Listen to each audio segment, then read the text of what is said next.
Il y a 2 ans, Yaël Braun-Pivet devenait présidente de l'Assemblée nationale. La première fois qu'une femme accédait à cette fonction, lorsqu'elle n'est pas à Paris, celle qui est originaire de Nancy multiplie les voyages en province, comme ce vendredi dans les Vosges, et comme ici à Mortagne, un village du Massif.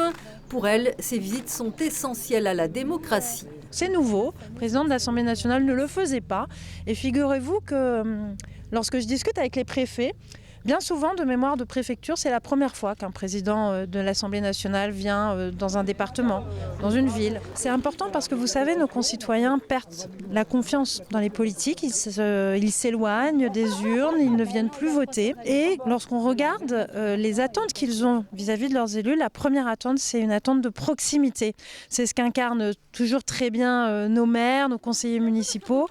Mais parfois, les élus nationaux incarnent moins cette proximité. Guidée par le député des Audaciens David Valence, Yaël Braun-Pivet a donc découvert cette petite commune labellisée Village d'avenir, avec ses projets éoliens, photovoltaïques et bientôt l'arrivée d'un jeune boulanger qui livrera 7 villages du secteur.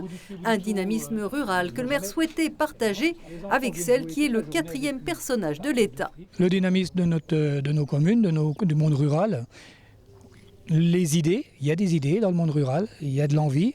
Mais est-ce qu'il faudrait qu'elles retiennent qu'elles bougent ce fossé, le fossé entre eux et nous, quoi. Paris, c'est loin.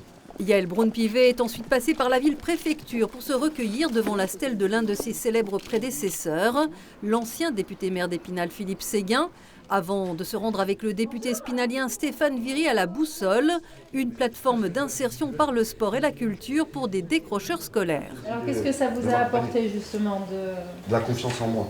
Confiance en vous. Parce que c'est quelque chose que je n'avais pas, parce que toutes les portes elles sont fermées. Je voulais ouvrir une porte, elle s'est fermée. Ouais. Là, ça fait aussi...